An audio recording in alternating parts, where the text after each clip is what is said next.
My friend demanded I let her move into my apartment rent-free because you have a spare room, so why not? When I refused, she showed up with her suitcases and scoffed. A true friend wouldn't turn me away. My doorman called to warn me as I pulled up my lease agreement and said, "Then let's see how fast you get a trespassing notice."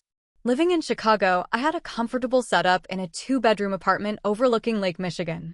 The second bedroom served as my home office, a space I relied on for work. Everything was in order until Jessica reached out. Jessica and I had been friends since college. We shared many memories, from late-night study sessions to road trips. Over the years, we stayed in touch, even as our lives took different directions. So, when she called sounding distressed, I was concerned. "Hey, I hate to ask, but I'm in a tough spot," Jessica began. "My roommate moved out suddenly, and I can't cover the rent alone. Can I stay with you for a bit?" I hesitated. "Jess, I use the spare room as my office. It's not set up as a bedroom. But it's just temporary," she pleaded. "You have a spare room, so why not?" A true friend wouldn't turn me away. Her words made me feel guilty. After some thought, I agreed to let her stay for a month, rent-free, until she found a new place. The first week was fine. Jessica kept to herself, and I managed my work routine. But soon, issues arose. She started bringing friends over without asking, turning the apartment into a social hub. Dishes piled up, and her belongings were everywhere. My once organized workspace became chaotic. "Jess, we need to talk," I said one evening, trying to stay calm. "This isn't working. I need my office back, and the constant activity is too much." She crossed her arms. "I thought we were friends. You're just going to kick me out when I have nowhere else to go." I agreed to a month, Jess. It's been 3. I can't continue like this. The next morning, as I left for work, my doorman, Mr. Thompson, stopped me. "Miss, your friend had a moving truck here earlier. She was bringing in a lot of furniture." Alarmed, I rushed back to find Jessica arranging a new couch in the living room. "What's going on?" I demanded. "Oh, I figured since I'm staying, I'd make the place more comfortable," she replied casually. "Jessica, you can't just move in furniture without asking. Why are you being so difficult? It's not like you were using the space." That was it. I pulled out my lease agreement and pointed to the clause about unauthorized occupants. "You need to leave now," she laughed. "And if I don't? Then let's see how fast you get a trespassing notice." The following days were tense. Jessica refused to leave, claiming tenant rights. I sought legal advice and learned that since she had been staying without a formal agreement, I had the right to evict her. With the help of local authorities, I served her an official notice. The day she left, she didn't go quietly. Walls were scratched, furniture damaged, and my once pristine apartment was left in disarray. It took weeks to repair the damage, both to my home and my peace of mind.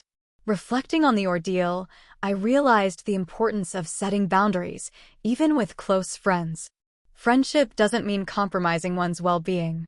Sometimes saying no is necessary for both parties. After she left, I thought that was the end of it.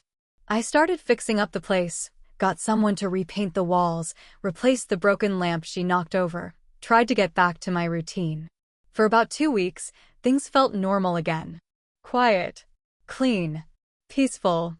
Then came the letter. It was slid under my door, not mailed. A handwritten note on a torn piece of notebook paper.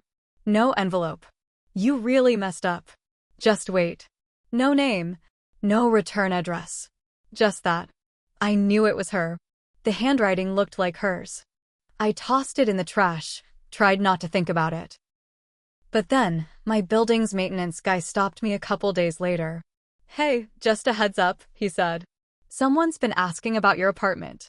Some woman came by saying she left something inside and needed to get in." My stomach dropped. "You let her in?" I asked. He shook his head. "No way. Building policy." But she was pushy. It didn't stop there. That week, 2 food deliveries showed up at my door, big orders I didn't place.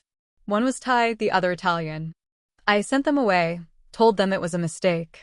Then someone signed me up for about 20 magazine subscriptions. Random stuff. Guns and ammo, bridal monthly, something about rare birds. All coming in my name. I changed my email passwords. Cancelled the credit card I'd let her use once for gas, just in case. I was trying to protect myself, but it felt like she was always one step ahead. One night, around 1 a.m., my phone buzzed. A private number. I almost didn't pick up, but I did. A whisper on the other end. "You're not safe alone." Click. No caller ID. No way to trace it. I called the police. Made a report. They took it seriously, but there wasn't much they could do unless she showed up or made a direct threat. "Keep your doors locked," the officer said. "Document everything." The next morning, I found red lipstick smeared across my doorknob. Just one swipe. Like someone had kissed it. At this point, I stopped sleeping well. I checked every window twice. Triple locked my door. I even stayed at a hotel one night just to feel normal for a few hours. When I came back, there was a photo taped to my door. It was from 2 years ago, me and Jessica at the beach. On the back, she'd written, "You said forever, remember?" That's when I realized this wasn't just about rent. This wasn't just someone overstaying their welcome. Jessica had twisted our friendship into something else, something I hadn't seen before. I called her mom. I still had the number. I just wanted to know if Jessica was okay, maybe get her some help. Her mom sounded tired. "She's not living here. We haven't heard from her in months," she said. "She's done this before. Got obsessed with people. Friends. Roommates. She latches on." It made my blood run cold. I'd let someone like that into my home. Let her sleep under my roof, eat my food, walk around like she belonged. I went to the building management. Showed them everything, texts, photos, the lipstick, the letter. They were concerned. Installed a security camera right outside my door. They offered to let me break my lease early if I wanted to move. But I said no. She wasn't going to chase me out. I was done being scared. Then, a week later, my front door was unlocked when I came home. I know I locked it that morning. I always check it twice now. Always. Nothing was missing. Nothing was out of place. But I could feel it, the air was different. Warmer. Stale. Like someone had been inside, and they hadn't left that long ago. I walked straight to my bedroom. Checked my closet. Hanging on the doorknob, like some sick joke, was one of her old scarves. The one she used to wear in college. Pink and frayed at the edges. No note this time. I called the cops again. They checked the place, found no sign of forced entry. They told me to change the locks, get a restraining order if I had her address. But I didn't. I didn't know where she was. She knew where I was. And now she had a key. I changed the locks the next day. All of them. Front door, balcony door, even the little latch on the kitchen window. I added a chain and a smart lock that tracked every time the door opened or closed. I got a security system with cameras and motion sensors. I wasn't taking chances anymore. For a while, nothing happened. Weeks passed. No messages, no weird deliveries, no lipstick. It was almost like she'd moved on. Then I got the email. It wasn't from her name, and it came from a generic Gmail address. The subject line was, "How's the new lock?" The body of the email was just a photo.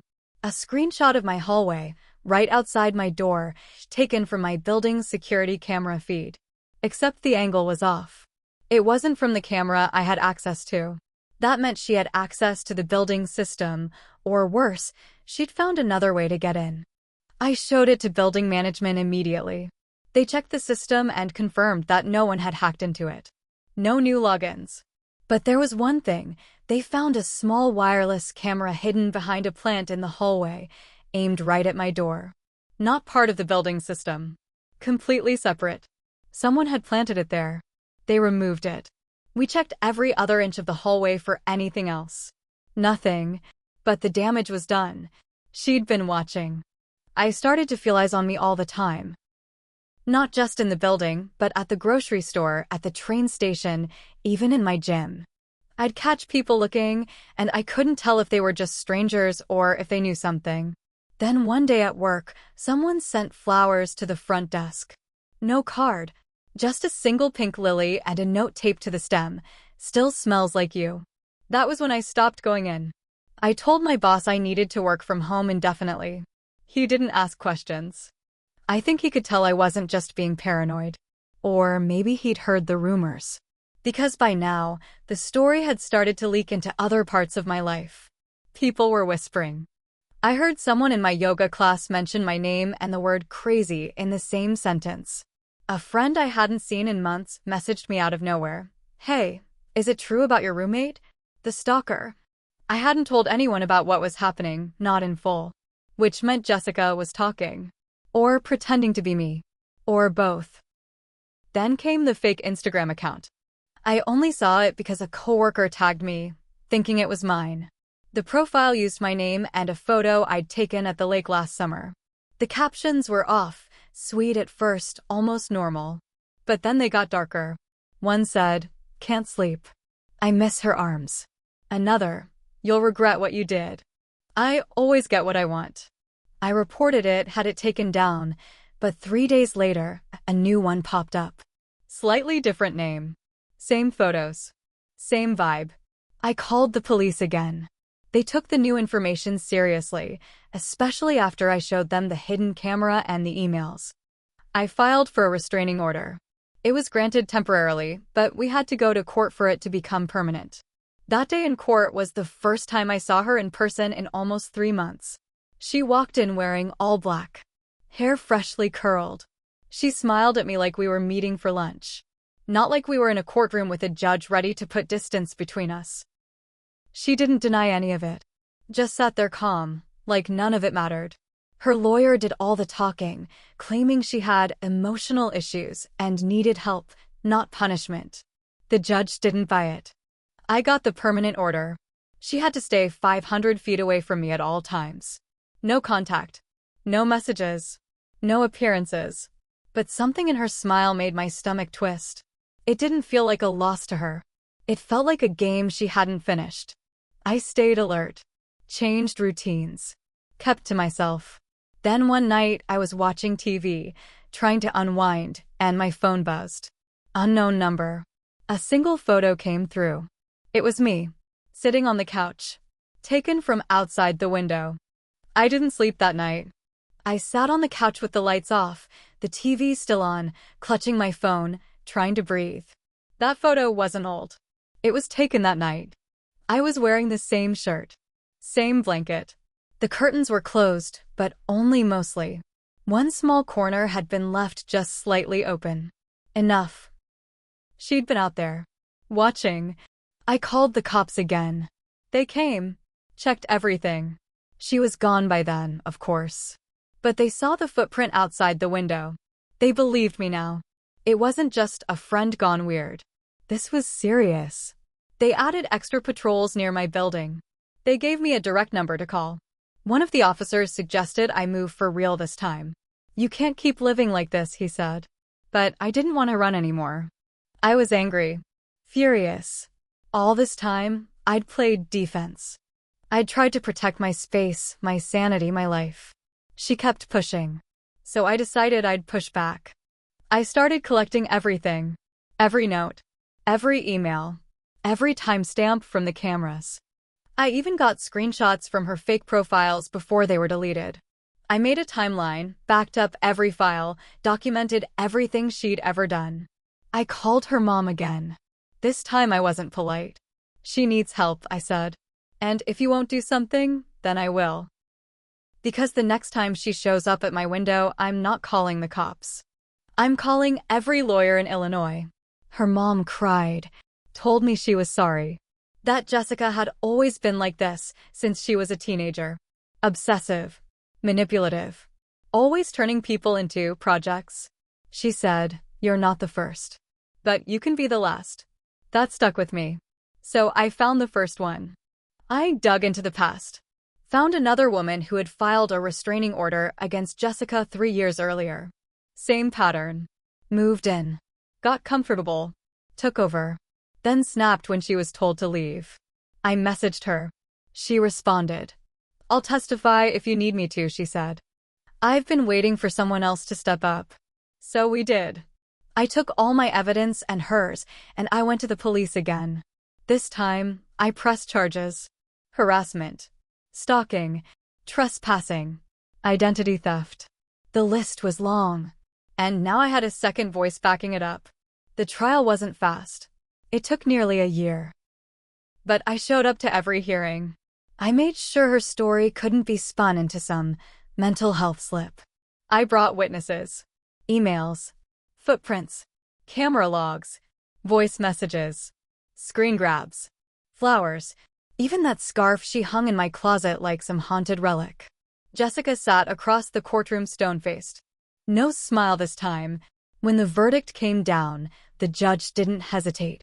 She was sentenced to 18 months in a state psychiatric facility with a 5-year restraining order and mandatory treatment. She screamed when they took her away. Not because of the sentence, but because she lost. I walked out of that courtroom feeling like I could breathe for the first time in over a year. But I wasn't perfect either. I'd let her in, ignored early signs, pushed my own limits to avoid conflict, trusted someone just because they were once my friend.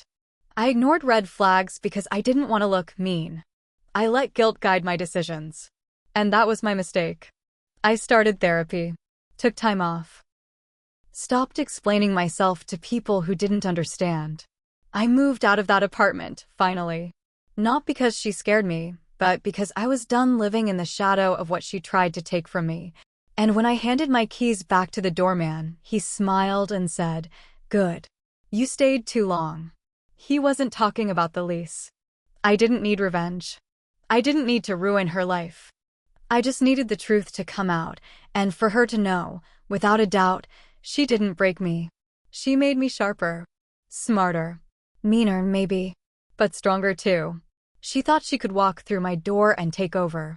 Now she walks through locked doors that she can't leave. And I sleep just fine.